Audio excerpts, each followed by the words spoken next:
Fatalo fatalo Samoa Entertainment TV ile nei fo Israeli ayu si mai alfa fongas fa upuponga wana tamua mai pia. Lo tatia level official lawyer Sili le failo le mata upu fatau tangil minstau nga ringa tele le fionga olo a forfeitiva ai. Fa sanga ita le tuanga i tu le epasa ile le mali le ngoi. Le tulanga ile fautuanga le official lawyer Sili le ele ito o mai o tari la ventana le mai official lawyer Sili ya po la tulanga ngoi le tu ala lo foi por recommendation tanga le tu inatu le ta apule ta tonu ya mo mai lo le fautuanga le official lawyer Sili ia o fa na yo lo tulanga ngale na saneta tentanga le sa no le fionga su kom sina ya pali Mona Lisa wa umal so ngale leom tu inatuai le fautuanga ile ofisa o le lawyer Sili mai lo tari ai petalia la lato fautuanga o faton we nele li Vietnam le na tau fia lo tato tunu o lo na fa le mai mali wana po fala au fa sa e ono tesima le ono kalama le mamafa e to tongi le fa msinonga tolu se lau talam fa tali le siva le mo mo ya lu lato tunu o alwai ona na fina fa to ala wai le fa salanga le mta upule le li ovona ha na malanga mai amlika sa mo ya lu lato tunu o so mai le va le fa le ono petai na mawayan ato fangu kofe se lua o ye to tonu fala au fa sa maliwana mata fia mai ai le stolu se te mai lalo o le va inga leo peita alba so talwai lenta tala i tu fa tali fa ungal fam sinonga masa fa ton no foil fal tali malo mo le taimi se yo o mai nafi fa maunga sanga lue ai le ali i Vietnam to tonu mtanga luengal soifua malo loina a Amerika Samoa to fa so tapu ni le avano ta wofo mo tangata to mai fa pitoa po se ofisa foi la tau te su e au ili tu si po fa maunga o tupe fa alu le tunu ai lo polo ke ti uma o fa pitoa inga luenga amata le malo fa pe tupe lo fa ngai company ale malo o la so sulfitu o le masina le o ke topa e tapu ni ai pe petobofo e pe on fa ilo mai mtanga luenga o tupe o le vainga tonu lava le ana sauno ia ile fiongal palmia fia me na mimta afa o le faia leo se suenga fa aptoi tupe ale malo peitai ele o lopo le ale mamao i tu o le suenga o le fasi silanga leo lo sainia le ofisa silion tanga luenga tupe sa o le titi maeva pithem va ai o le onanga leo le a ufiai ma le mata i tuina ai tupe ale malo len fa maonia mo ploketi fa aptoi lon fa ongaina e tu sai mai inga le malo ai tu la fono ta yala fa tinong ma le fa ngao yo ina o tupe mo ngā renga fa la tele mo ploketi fa pitoa maisi e lima masina fa tino il ngā renga le nei mai au ya la toa talo sanga ona watu uma fa mau ngai lo ai le ngava ile fa tino ngol mana onga o le sunga mele se a le sile o la fa ngā renga mtanga renga fa to angam fa ngā fa vai samone o le amlanga tu i Filipina fa la tele lon sil fia ngā renga taul se o manga o mea ola po manu i lalo o le skola sipe le saffron o le sile to mai fa aptolo mna mia tono Samoa male malo ai ol fa pa anga mal fa tupe le langi o wala mai so swani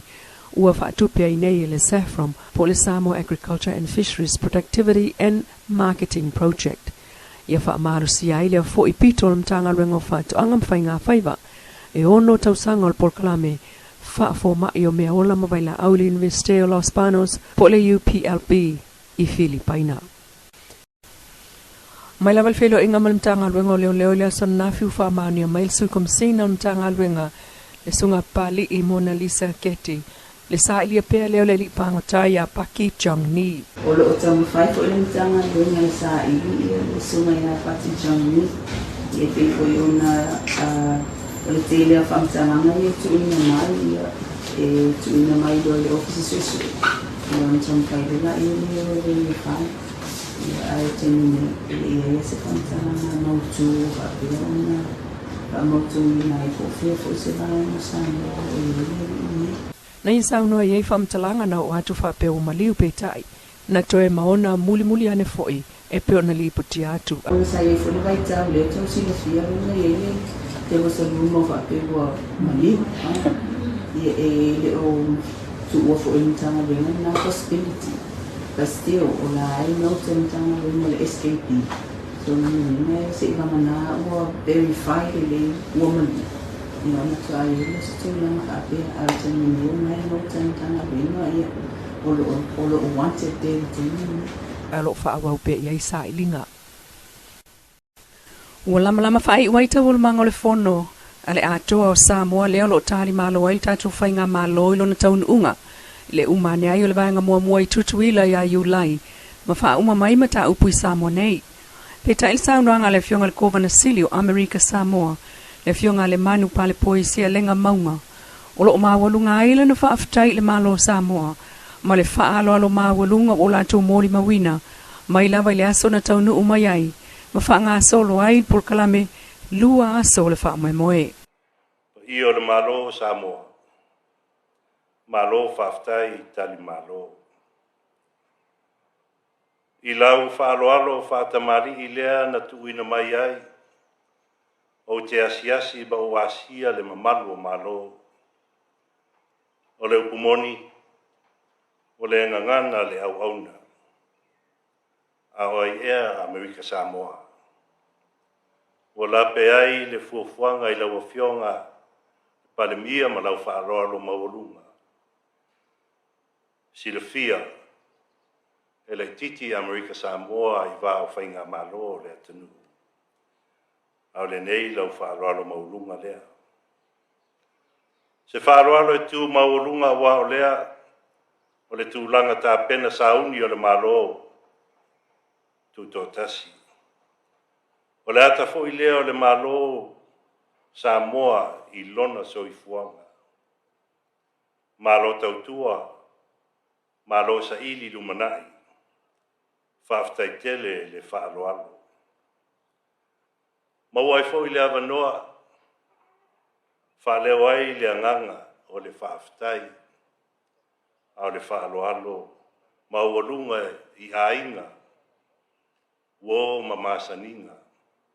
ai meise le mamalu o le atanuhu i Samoa nei. I asinga ma lofaanga, ai meise fesotainga i le tali malo lo mātou iai. Whaftai lo tau alofa, whaftai lau tau whaaloalo. Whaftai il tau si ainga. Whaftai il fisotai. Maleanga le lei. Whairu se upu. Ai tālo sia ia. Ina ia lolo mai langi le whamanuianga mai le atua. Ina ia tu iai le nei fono usu o le atoa Samoa. A whai a wale tulima le tō whawha tupu ma le tanga whatamari. O na tātou sa ili lea le tō whapa ia mai le langi. Sa ili iai se ai mo Samoa na lua. O le tolu le fiafio le so, o la whai wai le fono, o le atoa o Samoa i tau mea sina i motaa, ma whaasola nei le whelo inga ma le vasenga o le au whaasalau le tātou tunu. O le amua i whaalawa i tele mai aini tau nu unga o mata upu sa soalau pule, i le wheilua inga whai o le atoa o Samoa, lua o lua. Lau Samoa Entertainment TV, mana tamua mai pia, manuia le fo is Friday.